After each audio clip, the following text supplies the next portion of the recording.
Tres curiosidades de la película Looney Tunes de nuevo en acción del 2003 que debes de saber.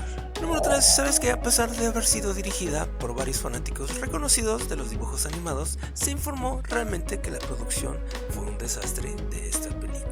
Y esto era porque realmente Warner Bros. Enfureció al guionista y el director Joe Dante. Y esto fue porque los brillantes ejecutivos de Warner Bros., por no decirlo de otra forma, influyeron a que tuviera muy poca libertad creativa el director Joe Dante y que la película fuera muy parecida a Space Jam.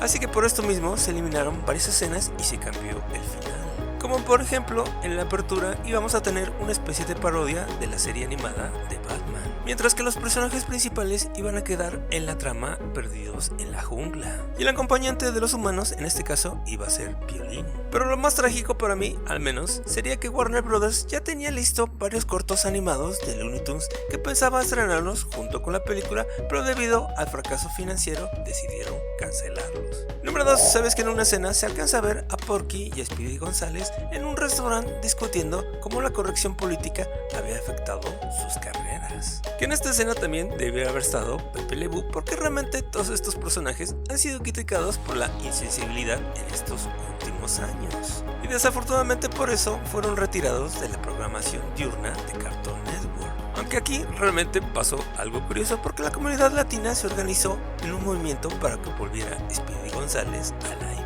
Y número 1, hablando de escenas eliminadas, ¿sabes que en la película aparece por un momento Scooby y Shaggy haciendo un cameo en esta película?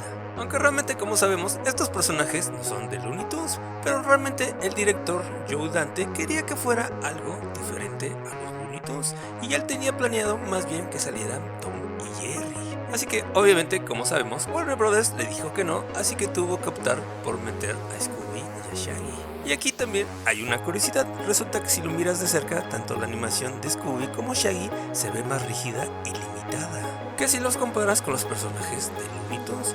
Y esto es porque el director quería hacer la referencia y a la vez crítica sobre los presupuestos radicalmente más baratos del estudio de Hanna-Barbera con respecto a los de Looney Tunes. Y de paso hacer una queja de lo inconforme que se sentía con esta película. Pero, ¿a ti qué te pareció la película? Te leo en los comentarios. Por lo pronto te recomiendo este video de la reseña de Beekeeper. Nos vemos en el siguiente video. Gracias por el apoyo. Bye.